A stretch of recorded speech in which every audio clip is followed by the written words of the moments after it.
This is the core engine of supervised classification, taking historical examples and teaching a machine to automatically sort new data into the correct category.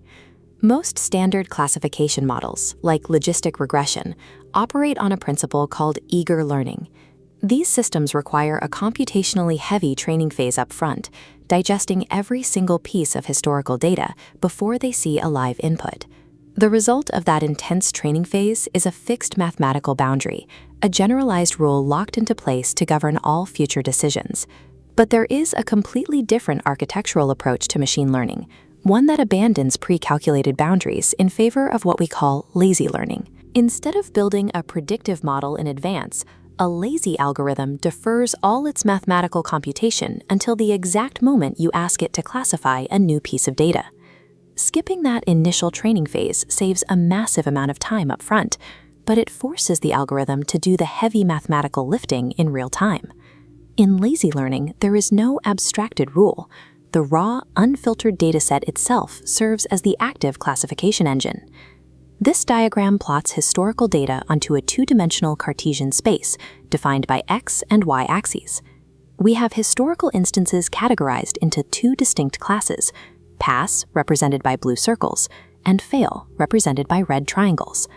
Our exact predictive task is to determine the correct class of a brand new, unclassified instance, dropping right here at coordinate 6, 8.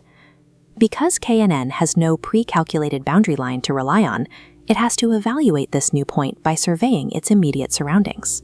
To do this, the algorithm must calculate the exact linear distance between our new instance and every single piece of historical data on the grid.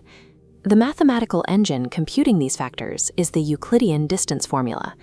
In this equation, x2 and y2 represent the static, known coordinates of our new unclassified data point. x1 and y1 represent the historical data point being measured against it. The algorithm actively cycles through the entire historical dataset, plugging in new coordinates and updating the distance value.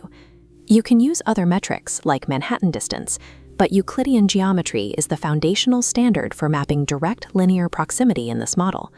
By executing this formula across the board, KNN turns an abstract classification problem into an exercise of pure geometric proximity.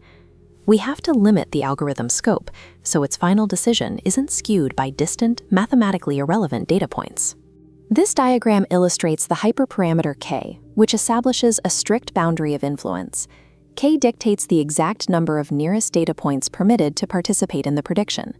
Setting a k value of 3 limits the algorithm's focus to only the 3 shortest calculated distances, completely ignoring the rest of the grid.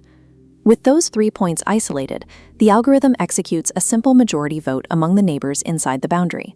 Whichever class holds the numerical majority inside that radius dictates the final decision. Here, the blue circles outnumber the red triangle, so our new point inherits the label of pass. But setting that k value requires a specific mathematical security measure. It must always be an odd whole number. In a binary classification system, like our pass or fail array, using an even number creates a structural vulnerability. Notice what happens when the boundary resizes, capturing exactly 4 points. We end up with 2 blue circles and 2 red triangles.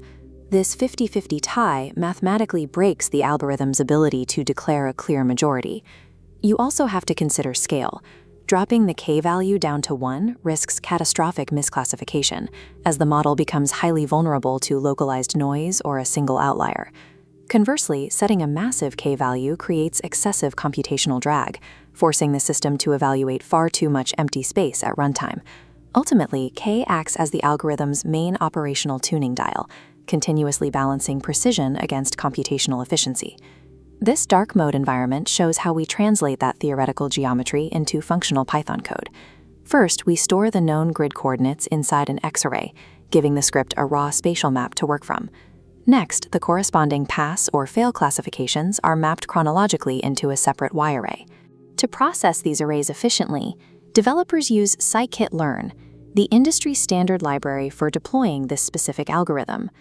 We establish the model by calling the kneighbors classifier, and right here we pass in the hyperparameter boundary, locking in our k value at 3.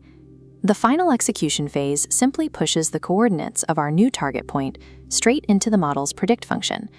That single line of code handles the entire pipeline invisibly.